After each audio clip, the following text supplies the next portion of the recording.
বন্ধু, একটা জিনিস ভাবছি। তুই আর ভাবছিস? খবরের কাগজে আগে জানিয়ে দে, যেন সবাই সাবধান থাকে। আমরা একটা বিজনেস খুলি, চল।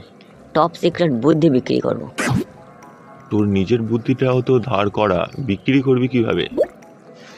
চল না বিজনেসটা খুলে দেখি। আর হ্যাঁ, কিছু কিছু বোকা মানুষ আছে যাদের বুদ্ধির প্রয়োজন। আচ্ছা ঠিক আছে চল, কিন্তু দেখবি কোনো প্রবলেম না হয়।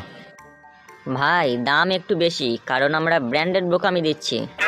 এখনো পর্যন্ত কেউ কিছু কেনেনি, শুধু হেসেই চলে যাচ্ছে। এই দোকান কেন খোলা? কাগজপত্র আছে? আপনি কে? আমি পুলিশ। স্যার, আমরা শুধু বুদ্ধি বিক্রি করি। তোমাদের মুখ দেখে মনে হচ্ছে বুদ্ধি তো দূরে থাক, কানও বন্ধ হয়ে গেছে। স্যার, আমার মাথায় কিছু নেই।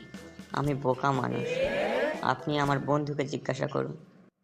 স্যার, এটা একটা মজা করার চেষ্টা ছিল। ওকে ঠিক আছে, তবে এইসব উল্টো পাল্টা চিন্তা যেন মাথায় আর না আসে। তোর কারণে আজ সবাই আমাদের দেখে হাসছিল। দেখ, আমি তো জাতীয় হাসির যন্ত্র। তুই দেশের জন্য বিপদ, তোর মাথা দেখে বিজ্ঞানীরাও ভয় পায়। তাই তো মাথাটা ফাঁকা রাখি, বিস্ফোরণের ভয় নেই। বন্ধু, যদি একদিন চাঁদ আমাদের দোকানে আসে।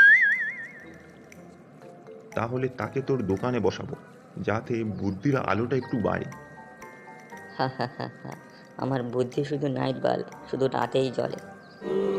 তুই পারিস বটেও। আজ সকাল থেকে যা কিছু হচ্ছে তোর জন্য, তুই এখনও মজা ছাড়বি না।